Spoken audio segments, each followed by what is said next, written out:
Hello नमस्कार। एक बार आप सभी का फिर से स्वागत है हमारे इस यूट्यूब चैनल में। ऑपरेशन एनटीपीसी 2025 इसका आज ये हमारा दूसरा एपिसोड है। और ये मेरा दावा है कि आप जब एग्जाम देने जाएंगे तो आपको इस क्लास से एक से दो क्वेश्चंस डिट्टो या डाटा चेंज करके जरूर देखने को मिलेंगे। तो टाइम की कीमत को समझते हुए बिना टाइम वेस्ट किए हुए शुरू करते हैं आज के इस लेक्चर को। क्वेश्चन है, एक दिवसीय मैच में एक क्रिकेट टीम के 11 खिलाड़ियों का औसत 32 है। देखिए, 11 खिलाड़ियों का औसत 32 है, तो टोटल कितना आ जाएगा? यहाँ पे हमें टोटल निकालने की जरूरत पड़ जाएगी, क्योंकि यहाँ पर हम डेविएशन लगाएंगे। उससे अच्छा है कि डायरेक्ट कैलकुलेशन करके यहाँ पर आंसर निकाल लिया जाए, जो कि जल्दी निकल आएगा। तो 11 इंटू 32, 11 दूनी 22, 11 तिया 33 और 2 35, 352। अब इनको जरा जोड़िए।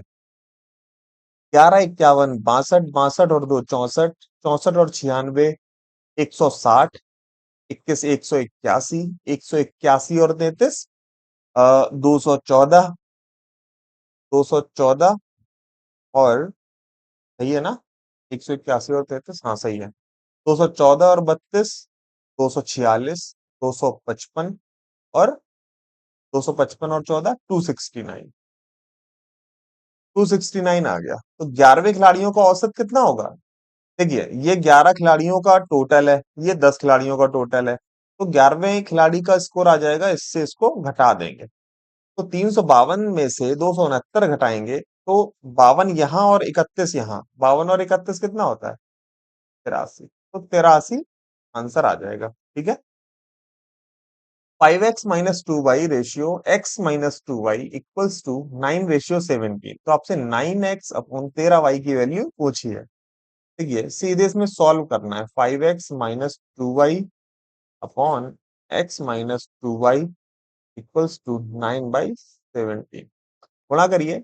85x minus 34y equals to 9x minus 18y।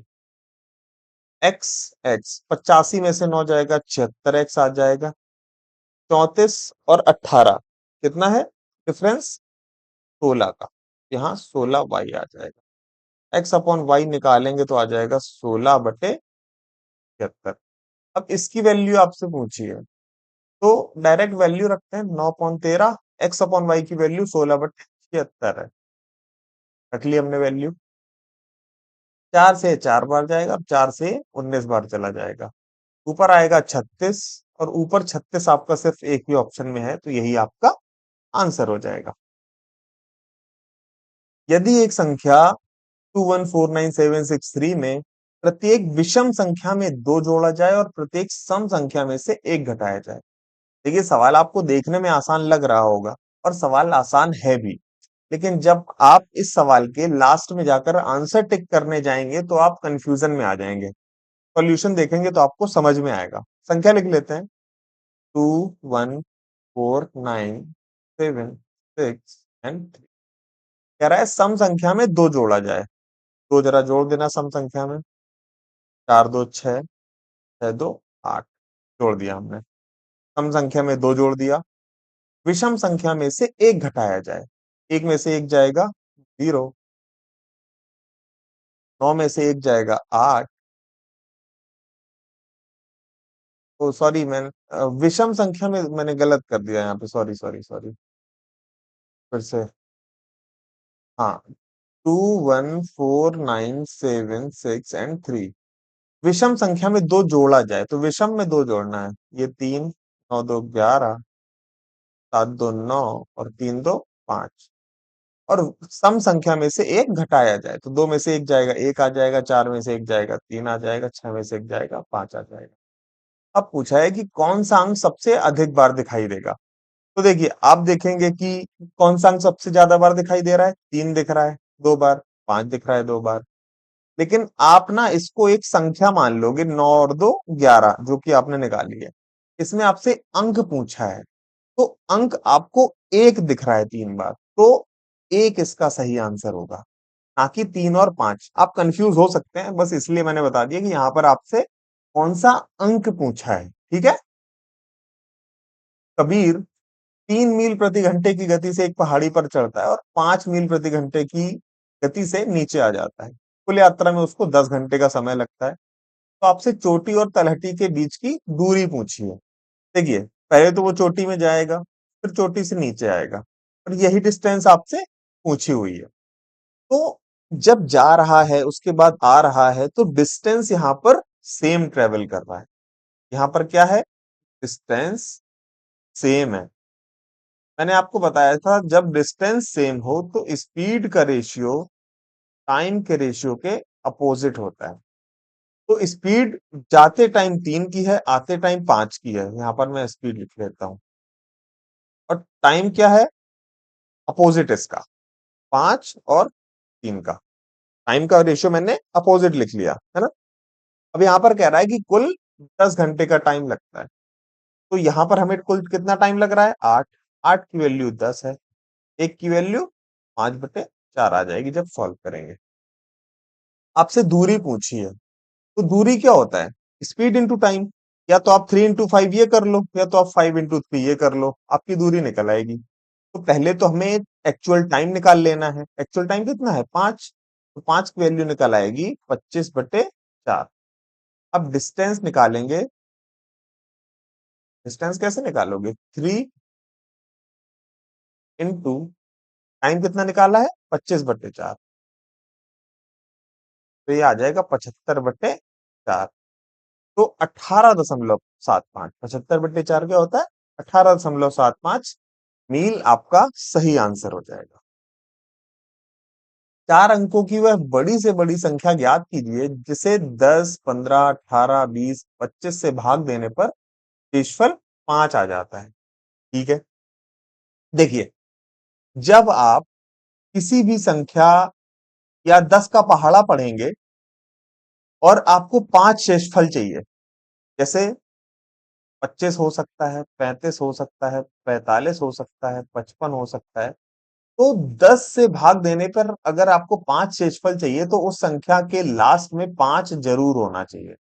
5 के अलावा अगर कुछ भी होगा तो जो शेषफल है वो 5 नहीं आएगा, अगर 10 से भाग दे रहे हैं।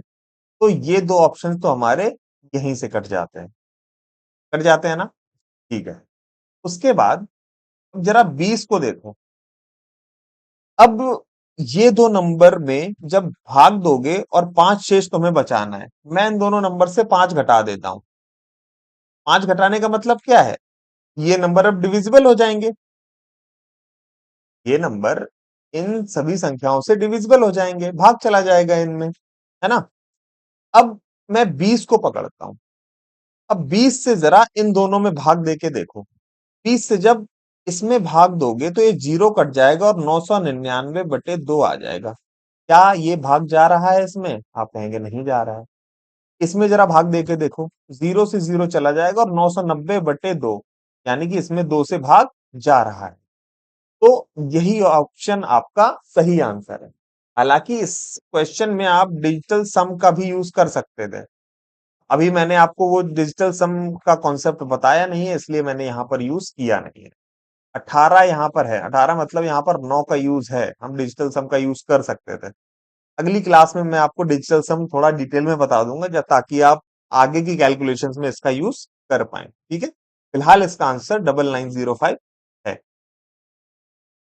महेश, सुरेश और राजू एक कार्य को 18 दिन में पूरा कर सकते हैं। महेश और सुरेश उसको 72 दिन में पूरा कर सकते हैं। आपसे पूछा है कि राजू उस कार्य को अकेले कितने दिन में करेगा। कुछ काम मान लेते हैं, 72। एलसीएम इनका 72 मान लिया। अब देखिए, महेश, सुरेश और राजू ये 18 दिन में करते हैं 72 काम। तो एक दिन में कितना करेंगे? 4। क्षमता इनकी निकल आई 4। उसी प्रकार से महेश, यहाँ क्या लिखा हुआ है? महेश और सुरेश, तो ये अगर 72 दिन में करते हैं 72 काम, तो एक दिन में कितना करेंगे? एक। तो इनकी इफिशियंसी 4 है, इन दो की इफिशियंसी 1 है, तो राजू की इफिशियंसी कितनी आ जाएगी? 4 - 1, यानी कि 3। राजू एक दिन में 3 काम करता है। तो आपसे पूछा है कि राजू कितने दिनों में पूरा काम कर सकता है। पूरा काम है 72, एक दिन में 3 करता है, तो टोटल कितने दिन में करेगा? 24 दिन में। 24 दिन आपका सही आंसर हो जाएगा। ए और बी एक साझेदारी इस प्रकार करते हैं कि ए के निवेश का 5 गुना बी के निवेश के 7 गुने के बराबर। तो ए के निवेश का 5 गुना बी के निवेश के 7 गुने के बराबर है। तो ए अपॉन बी निकल आएगा यहाँ से 7/5। तो लाभ टोटल कितना है? 12,000। और ए का हिस्सा आपसे पूछा है, तो लाभ किस रेशियो में बढ़ जाएगा? 7/5 के। क्योंकि यहाँ पर टाइम का कोई यूज नहीं है। अगर टाइम होता तो जो लाभ बटता वो इन्वेस्टमेंट कितना इन्वेस्ट किया है इनटू टाइम के रेशियो में बटता। लेकिन यहाँ टाइम है ही नहीं, तो इन्वेस्टमेंट के रेशियो में यानी कि निवेश के रेशियो में ही लाभ बढ़ जाएगा। तो लाभ है 12,000 का, यहाँ पर कितना निकल के आएगा? 12। 12 की वैल्यू 12,000, एक की वैल्यू 1,000। तो आपसे क्या पूछा है? ए का हिस्सा। ए मतलब 7 की वैल्यू कितनी आ जाएगी? 7,000। तो ये 7,000 आपका सही आंसर हो जाएगा। एक व्यक्ति साधारण ब्याज पर 6% प्रतिवर्ष की दर से कुछ धनराशि उधार देता है और 13 वर्षों में प्राप्त ब्याज उधार ली गई धनराशि से 220 रुपए कम है। मैं मान लेता हूं कि जो मूलधन था वो 100 रुपए था। ठीक है। 6% की दर से 13 वर्षों के लिए, तो टोटल उसको ब्याज कितना मिल जाता? 13 × 6 यानी कि 78%। 100 का 78%, 78। तो ब्याज उसको कितना मिल गया? 78। 78 रुपए ब्याज मिल गया। और आगे कहा है कि उधार ली गई धनराशि से 220 रुपए कम है। मतलब ब्याज इस धनराशि से 220 रुपए कम है। यहां पर जरा देखना कितना कम है? 100 से 78, 22 कम। सवाल में कह रहा है 220। तो एक की वैल्यू निकल आएगी 10। धनराशि पूछी है आपसे, आपने 100 मानी थी, तो इस 100 की वैल्यू कितनी निकाल लोगे? 1,000। आसान सा सवाल था। 1,000 इसका आंसर हो जाएगा। अगला सवाल है आपके सामने। एक निश्चित धनराशि पर 2 वर्षों के लिए साधारण ब्याज 12,000 रुपए है। 2 वर्षों के लिए साधारण ब्याज आपको दिया गया है। यदि राशि 12,000 रुपए है, मतलब राशि 12,000 और 2 वर्षों का ब्याज 12,000, तो 1 वर्ष का ब्याज कितना होगा? 6,000। और 12,000 पर अगर उसको 6,000 ब्याज मिल रहा है तो ये कितना ब्याज है? 50%। और 1 साल में जितने परसेंट ब्याज मिलता है उसी को तो हम लोग रेट कहते हैं। रेट यानी कि दर। रेट कितनी है आपकी? 50,000। अब आपसे पूछा है कि 3 वर्षों के लिए समान ब्याज दर से उसी राशि पर चक्रवृद्धि ब्याज ज्ञात करो। चक्रवृद्धि ब्याज आपको अब निकालना है। आपके पास रुपए हैं 12,000, 3 साल का टाइम है आपके पास, 50% की रेट है और आपको सीआई यानी कि चक्रवृद्धि ब्याज चाहिए। 3 साल की कोडिंग क्या होती है? 3, 3, 1। 12,000 का 50%, 6,000, प्लस 6,000 का 50%, 3,000, प्लस 3,000 का 50%, 1,500। इस तरीके से निकल आएगा। अब इनको जोड़ लेना है। 18,000, 9,000, 27,000, एक 28,000 और 500। तो 28,500 आपका सही आंसर हो जाएगा। तो ये थोड़ा सा यहाँ पर मैं जल्दी करा रहा हूँ। तो एग्जाम में भी आपको जल्दी ही करना है, बट मैं समझाने की पूरी कोशिश कर रहा हूँ। तो आपको समझते हुए चलना है। कुछ अगर आपको समझ में नहीं आता है तो वीडियो को दोबारा देखना है। फिर भी अगर आपको समझ में नहीं आता है तो आपको टेलीग्राम चैनल ज्वाइन करना है और वहां पर अपना डाउट पोस्ट करना है। मैं पर्सनली आपसे बात करूंगा, पर्सनली आपके डाउट को सॉल्व करूंगा। ठीक है। 4 cot a = 5। तो यहां से कॉट ए कितना निकल आएगा? 5/4। ठीक है। आपसे पूछा क्या है? 6 sec a × 10 a। ठीक है। देखिए, कॉट ए मतलब 10 a अगर यहां से निकालोगे तो कितना आ जाएगा? 4/5।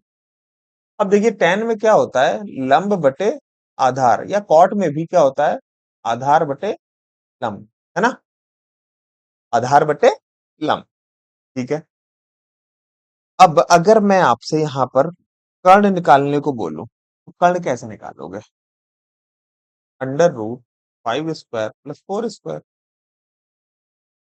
कितना आ जाएगा? अंडर रूट के अंदर 25 और 16, 41। कर्ण आपका निकल आया √41। ठीक है। सॉल्व करो जरा, यहाँ पर रखो वैल्यू। 6 इंटू सेक ए क्या होता है? कॉस ए का अपोजिट। कॉस ए क्या होता है?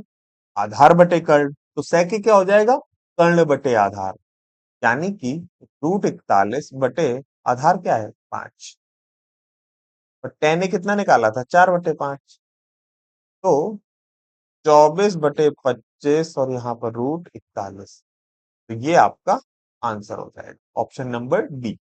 देखिए आप ना ऑप्शन डी शुरुआत में ही मार्क कर सकते थे। जब आपने देखा कि 10a की वैल्यू 4/5 आ गई, मतलब नीचे 5। अब कटने के लिए ऊपर कुछ है नहीं, तो ये नीचे 5 यानी कि 25 में 5 सिर्फ एक ही ऑप्शन में है, तो यही आपका आंसर हो जाएगा। संख्याओं का गुणनफल ज्ञात कीजिए जिनका महत्तम समापवर्तक और लघुत्तम समापवर्तक क्रमशः 8 और 40 है। मतलब कि एलसीएम और एचसीएफ आपको दे दिया गया है, संख्याओं का गुणनफल आपसे पूछा है, तो आपको पता होगा संख्याओं का गुणनफल बराबर एलसीएम इंटू एचसीएफ होता है ना? तो संख्याओं का गुणनफल कितना आ जाएगा? 8 इंटू 40, 4 अट्ठे 32, 320। 320 आपका आंसर हो जाएगा। दो उम्मीदवारों के बीच में एक चुनाव में जो 64% मत प्राप्त करता है वो 4340 मतों के बहुमत से निर्वाचित होता है। एक को 64% मिल गए, टोटल वोट 100% ही होंगे, तो दूसरे को कितने मिल जाएंगे? 36%। 100 में से 64 घटा दिया। अब एक को 64 मिले, दूसरे को 36 मिले, तो ये जीता कितने से? 64 माइनस 36 कर देंगे, कितना आ जाएगा? 28%। और 28% की वैल्यू ही सवाल में 4340 है। तो टोटल मतों मतों की जो संख्या है वो आपसे पूछी है 100%। कितना आ जाएगा? 4340/28 इंटू 100। 7 चौके 28, 7 6 20। 4 से चला जाएगा 25 बार। अब 25 दूनी 50, 25 छक्का 150 और 200, मतलब 2000, 20,000। ओ सॉरी, ये कहीं गलती हो गई। 4340/28 इंटू 100। तो 7 से 4 बार जाएगा, 6 2 0। ठीक है। 4 से जाएगा, 4 एकम 4, 2 2 5 5। 155 इंटू 100 यानी कि 15,500। ठीक है।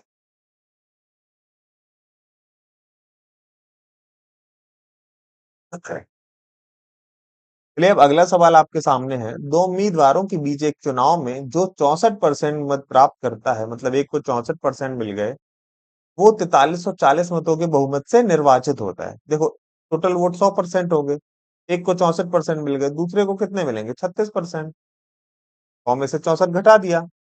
64% वाला कितने वोटों से जीता है, तो उसके लिए क्या करेंगे? 64% से 36% घटाएंगे, तो ये आ जाएगा 28%। सवाल में कहा है कि 4340 वोट से जीता है, 4340 के बराबर हो जाएगा। अब आपसे पूछा है कि टोटल डाले गए वोट कितने थे, तो वो हमने 100% माने थे। 100% वैल्यू कैसे निकलेगी? 4340/28 इंटू 100। 7 से 4 बार जाएगा, 6 2 0। 4 से चला जाएगा कितनी बार? 155 बार। तो कितना आ जाएगा? 155 0 0। तो ऑप्शन ए आपका सही आंसर हो जाएगा। एक कार ए से बी तक 44 की स्पीड से यात्रा करती है और बी से ए तक 66 की स्पीड से यात्रा करती है। पूरी यात्रा के दौरान इसकी औसत गति क्या होगी, ये आपसे पूछा है। देखिए औसत गति के लिए क्या होता है फॉर्मूला? कुल दूरी बटे कुल समय। तो यहाँ पर थोड़ा सा टिपिकल हो जाएगा, इसके लिए आप ना एक फॉर्मूला याद कर लो, 2xy/x+y, औसत दूरी के लिए। याद रखना यहाँ पर ना डिस्टेंस हमेशा सेम होती है, इसीलिए ये फॉर्मूला लगता है, अदरवाइज ये फॉर्मूला नहीं लगेगा। मैं आपको बता दूंगा कभी ऐसा कोई केस बनेगा तो 2 इंटू एक स्पीड 44, एक स्पीड 66 अपॉन 44 + 66। तो 44 + 66 कितना हो जाएगा? 110। अब 11 से 4 बार चला जाएगा, 4 बार चला जाएगा। अब नीचे में एक जीरो हमारे पास एक्स्ट्रा है, तो ऊपर क्या आएगा? 66 इंटू 8/10। 66 इंटू 8 करेंगे, 48 × 4 = 52। 52.8 आपका आंसर आ जाएगा। अब 52.8 ये ऑप्शन आपका यही आंसर हो जाएगा। ठीक है। ऊपर प्रदर्शित चतुर्भुज एबीसीडी में डी ए बी और डी सी एक्स बराबर है। डी ए बी और डी सी एक्स ये बराबर। एबीसी 105 दिया हुआ है आपको, ये आपको 105 दिया हुआ है। ठीक है। तो एडीसी किसके बराबर है? एडीसी ये पूछा है आपसे। देखिए यहाँ पर आपको ये गलती नहीं करनी है कि आप ए बी और डीसी को पैरेलल मान लो। ऐसा सवाल में कहीं लिखा हुआ नहीं है और आपको ऐसा कभी मानना नहीं है। समझ रहे हैं? तो आपसे क्या पूछा है? एडीसी। तो देखिए, एक सीधी रेखा में जो कोण बनता है टोटल वो 180 अंश का बनता है। इसको अगर मैं थोड़ी देर के लिए एक्स मान लूं तो ये भी एक्स होगा। तो ये कितना हो जाएगा? 180 माइनस एक्स, है ना? और ये आपसे पूछा है।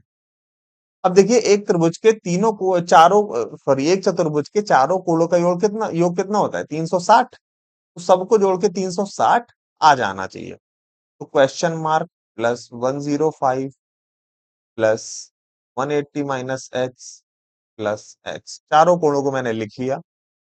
इनका योग कितना है? 360। एक्स से एक्स कट जाएगा, 105 और 180। और अगर इसको 360 से घटाएंगे तो ये कितना आ जाएगा? 75। क्वेश्चन मार्क की वैल्यू आ जाएगी 75। तो 75 आपका आंसर हो जाएगा। इस क्वेश्चन में बस आपको गलती ये नहीं करनी है कि इन दोनों लाइंस को आप पैरेलल मान लो, ये गलती है, ये नहीं करना है आपको। प्रेक्षणों का माध्य 39 है, प्रेक्षणों की माध्यिका ज्ञात कीजिए। माध्य मतलब एक तरीके से आप एवरेज भी कह सकते हो। तो वो आपको 39 दिया गया है। नंबर कितने हैं? 1 2 3 4 5 6 7, 7 नंबर है। तो टोटल कितना आ जाएगा? 39 इंटू 7 इक्वल्स टू, टोटल निकाल रहा हूं मैं, अब यहां पर मैं इन सबको ऐड कर दूंगा, है ना? तो 29 31, पहले मैं लिख लेता हूँ। 29 plus x plus 1 plus 33 plus 44 plus x plus 3 plus x plus 6 plus 46। ठीक है, जरा जोड़िए इनको। 29 एक 30, 30 30 60, 3 63, 63 और 44 160, 110 116, 116 और 46 162 प्लस 123 एक्स, 162 प्लस 3 एक्स बराबर 39 इंटू 7, 273। 3 एक्स कितना आ जाएगा? 162 को हम 273 से घटा देंगे, है ना? तो कितना आएगा? एक, एक और एक। एक्स की वैल्यू आ जाएगी 37। एक्स की वैल्यू आ गई 37। जरा 37 अब यहां पर एक्स की जगह रख लो। 29, ये कितना आ जाएगा? 37 और एक 38, 33, 44, 37 3 40 और 37 6 43 और 46। माध्यिका क्या होता है? बिल्कुल बीच वाला नंबर। तो इनको अब आरोही क्रम में हमें लिखना पड़ेगा। आरोही क्रम में सबसे छोटा 29, फिर उसके बाद क्या है? 33, 33 के बाद क्या है? 38, 38 के बाद क्या है? 40। देखिए यहाँ पर ना 7 नंबर हैं, तो चौथा नंबर ही आपकी माध्यिका होगा। तो चौथा नंबर आपका 40 आ गया, तो 40 ही आपका आंसर हो जाएगा। ठीक है। कपिल विपुल से 3 गुना अधिक दक्ष है। 3 गुना मतलब जो कपिला है वो अगर तीन, उसकी अगर इफिशियंसी 3 है तो विपुल की कितनी होगी? एक, क्योंकि वो विपुल से ही तो 3 गुना अधिक दक्ष है। मतलब कि एक दिन में अगर कपिला 3 काम करता है तो विपुल एक काम करता है। दोनों मिलकर एक कार्य को 30 दिन में पूरा कर सकते हैं। तो एक दिन में अगर दोनों लोग 4 काम करते हैं तो 30 दिन में दोनों लोग कितना काम कर लेंगे? 30 इंटू 4, यानी कि 120। एक दिन में दोनों लोग 4 काम, तो 30 दिन में 120 काम कर सकते हैं। तो टोटल काम कितना है? टोटल वर्क कितना है? 120। तो आपसे पूछा है विपुल अकेले कितने दिनों में कार्य पूरा कर सकता है? विपुल एक दिन में एक करता है, 120 काम करने में उसको कितने दिन लग जाएंगे? 120 दिन लग जाएंगे। 120 आंसर हो जाएगा आपका। एक मीनार की ऊंचाई 50 मीटर है, ऐसे कोई मीनार है, इसकी ऊंचाई आपकी 50 मीटर है। इसके विपरीत दिशाओं में धरातल पर दो बिंदुओं से इसके उन्नयन कोण, ये ऐसे कुछ 30 अंश और 60 अंश है। ठीक है, ये आपको दिया है। दोनों बिंदुओं के बीच के दूरी की गणना ज्ञात कीजिए। मतलब कि ये डिस्टेंस आपको निकालनी है। ये आपको 50 दी हुई है। देखिए यहाँ पर ना, जब लंब और आधार के बीच की बात हो तो हमें टेन का यूज करना होता है। देखिए, टेन 30 की वैल्यू कितनी होती है? 1/√3। यहाँ 1 की वैल्यू 50 है, √3 की वैल्यू कितनी हो जाएगी? 50√3। इसको अब छोड़ दीजिए, इतनी डिस्टेंस आपकी 50√3 निकल आई। अब यहाँ आपको टेन 60 लगाना है। टेन 60 क्या होता है? √3/1। तो यहाँ आपके पास √3 की वैल्यू 50 है और आपसे एक की वैल्यू पूछी है, तो वो कितनी हो जाएगी? 50/√3। ये हो जाएगी 50/√3। अब ये आप दोनों चीजों को ऐड कर लीजिए। 50√3 प्लस 50/√3। यहाँ क्या होगा? √3 आप एलसीएम लेंगे तो ये यहाँ मल्टीप्लाई होगा। √3 3 बन जाएंगे, तो 50 × 3 150 प्लस 50/√3। तो कितना आ जाएगा? 200/√3। अब √3 की वैल्यू अगर आपको पता हो तो 1.73 कुछ होती है, बटे 200 करेंगे, जरा भाग दो। एक बार जाएगा, 173 से अगर भाग दे रहे हो तो एक बार जाएगा, 27 बचेगा। 27 बच जाएगा, जीरो आपके पास लगा ही हुआ है। तो एक बार फिर से भाग जाएगा, क्योंकि 17 दूनी 34 ज्यादा चला जाएगा, मतलब 11 11 हो गया। 173 घटा लो, 97 आएगा। 97 आ गया, एक जीरो और लगेगा लास्ट में। तो 1.73 का भाग 970 में कितनी बार जाएगा? लगभग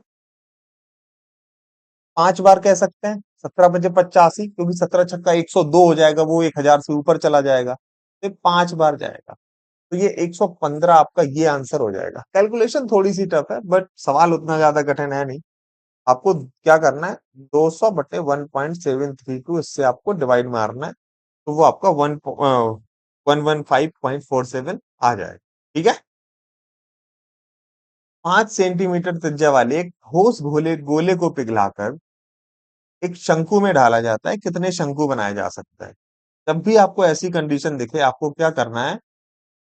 वॉल्यूम बराबर करना है दोनों साइड का। ठीक है। तो 5 सेंटीमीटर त्रिज्या का जो गोला है, 5, तो इसका आपको वॉल्यूम निकालना होगा। गोले का वॉल्यूम कितना होता है? 4/3 पाई r³ यानी कि 5 का क्यूब इक्वल्स टू, और शंकु का जो वॉल्यूम होता है वो कितना होता है? 1/3 पाई r² h, यानी कि त्रिज्या है एक, तो एक स्क्वायर इंटू एच है, यानी कि 2। अब ऐसे कितने शंकु बनाए जा सकते हैं? तो एन का यहाँ मल्टीप्लाई कर लिया। ठीक है। पाई से पाई कट जाएगा, 3 से 3 कट जाएगा, 2 से ये 2 बार कट जाएगा। 5 का क्यूब 125 इंटू 2 250। एन की वैल्यू 250 निकल आएगी, तो 250 आपका आंसर हो जाएगा। ठीक है। जब भी कभी आपको रेशियो समानुपात का ऐसा क्वेश्चन दिखे, आपको कुछ नहीं करना, बस 0.25/x=3/8 ये कर लेना। दशमलव हटाएंगे तो नीचे 100 आ जाएगा। 25 से 4 बार चला जाएगा, 4 से 2 बार चला जाएगा। तो तो 3x की वैल्यू आ जाएगी 2x की वैल्यू आ जाएगी 2/3। 2/3 होता है 0.66, तो ये आपका आंसर हो जाएगा। राम, श्याम और मोहन के वजन का अनुपात 7-8-5 है। औसत वजन इनका कितना है? 80। औसत 80 है, तो टोटल कितना आ जाएगा? 80 × 3, 3 लोग हैं, 240। राम और श्याम का औसत वजन आपसे पूछा है।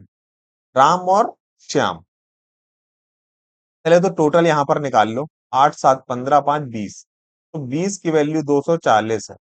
एक की वैल्यू कितनी हो जाएगी? 12। और राम और श्याम का आपसे पूछा है औसत, तो 8 7 15 तो इनका टोटल हो गया, 15 इनका टोटल हो गया। औसत के लिए 15/2 कर देंगे, एक की वैल्यू 12 है तो 15/2 की वैल्यू कितनी हो जाएगी? तो 12। 90 आपका आंसर आ जाएगा।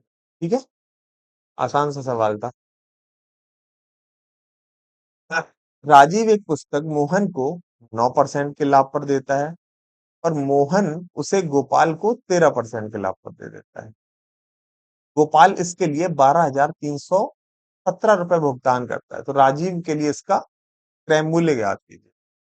मतलब कि यहाँ पर ना आप अगर सक्सेसिव का फॉर्मूला लगा लो तब भी आपका आंसर आ जाएगा। तो मैं ओवरऑल जो प्रॉफिट है ना वो निकाल लेता हूँ। तो वो कैसे निकलेगा? आपको क्या करना है, x+y+xy/100। तो 9+13 + 9 × 13/100।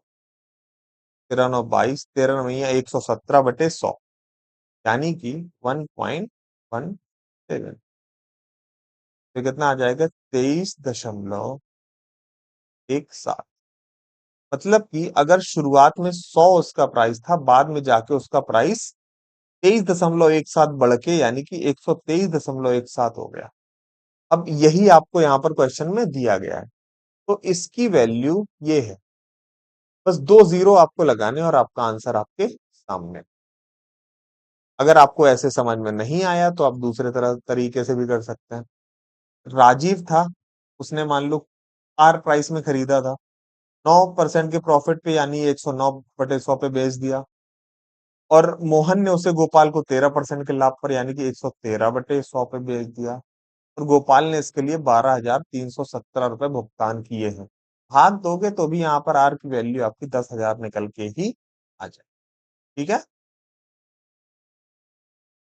Thank you. अगर आपको क्लास अच्छी लगी है तो प्लीज लाइक करिएगा, लोगों के साथ शेयर करिए, और अगर आगे और ऐसे वीडियो चाहते हैं तो चैनल को सब्सक्राइब करिएगा।